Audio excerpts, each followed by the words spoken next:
अस्सलामुअलैकुम की हाल चाल है जी। ठीक है सारे भाई, वीडियो ਨੂੰ ਲਾਈਕ ਕਰਕੇ ਚੈਨਲ ਨੂੰ ਸਬਸਕ੍ਰਾਈਬ ਕਰੋ। ਤੇ ਬਾਬਾ ਜੀ ਅਸੀਂ ਆ ਚੁੱਕੇ ਹਾਂ ਹੈਪਰ ਪਾਂਡੇ ਦੇ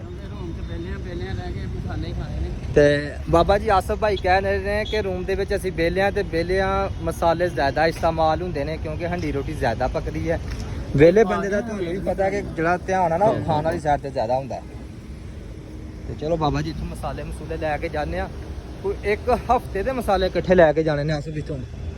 ਕਿੱਧਰ ਰਸਤਾ ਬਾਬਾ ਜੀ ਚੱਲਦੇ ਹੁਣ ਤੁਹਾਨੂੰ ਲੈ ਕੇ ਅਸੀਂ ਸਬਜ਼ੀ ਵਾਲੀ ਸਾਈਡ ਤੇ ਆ ਗਏ ਇੱਧਰ ਅਸੀਂ ਸਬਜ਼ੀ ਲੈਣ ਵਾਸਤੇ। ਇਹ ਦੇਖੋ ਜੀ ਸਭ ਤੋਂ ਪਹਿਲੇ ਤੇ ਅਸੀਂ ਲਵਾਂਗੇ ਪਿਆਜ਼ ਕਿਉਂਕਿ ਪਿਆਜ਼ ਬਹੁਤ ਜ਼ਰੂਰੀ ਹੈ। ਇਹ ਦੇਖੋ ਆਲੂ ਲੈਣੇ ਨੇ ਆਲੂ ਬਾਬਾ ਜੀ ਸਮਾਨ ਥੋੜਾ ਜਿਹਾ ਜ਼ਿਆਦਾ ਲੈਣਾ ਅਸੀਂ ਤੇ ਇਹ ਲੈ ਲੈਣੇ ਯਾਰ ਉਥੋਂ ਵਾਪਸ ਕਰ ਦਾਂਗੇ ਜਾ ਕੇ।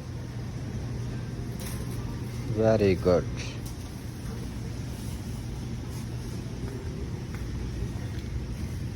तो ये देखें माशाल्लाह ये हरी मिर्च बाबा जी यार देखो ए ने मिर्चा पाकिस्तानी इंडियन ए ते आसफ साहब इंडियन मिर्चा हुई ते ए जड़ियां ने केड़ियां मिर्चा ने हैं ए देख बाबा जी अगर किसी ने पता है तो दसो जी केड़ियां मिर्चा ने।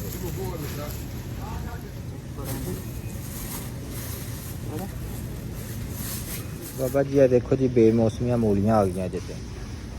हाँ सब की लैके जाना गोभी लैके जानी हो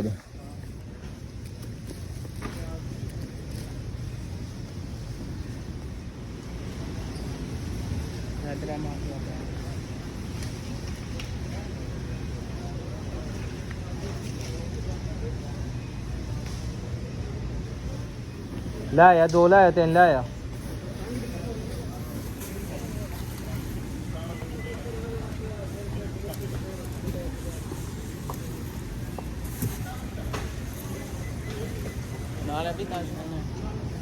चलो बाबा जी तुहानू दसी ना खजूरा खजूरा देखो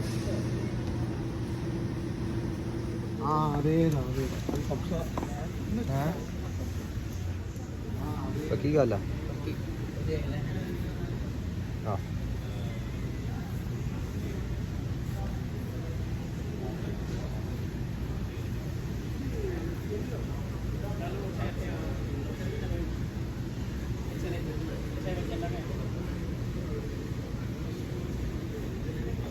ये देखो भाई ये सारे मसाले लगे हुए हैं माशाल्लाह कितनी अच्छी पैकिंग करके लगाए हुए हैं। ये देखें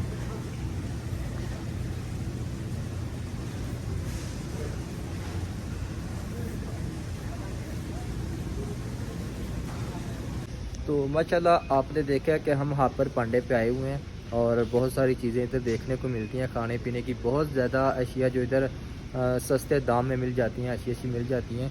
बाबा जी असली है पर पांडे तो लेना चाहना कुछ भी नहीं है, बस थोड़ा जा मसाला खड़ना सब्जी खड़नी है। बाबा जी चलिए तो सब्जी लीजिए तो चलिए मसाले मसूले ले आइए।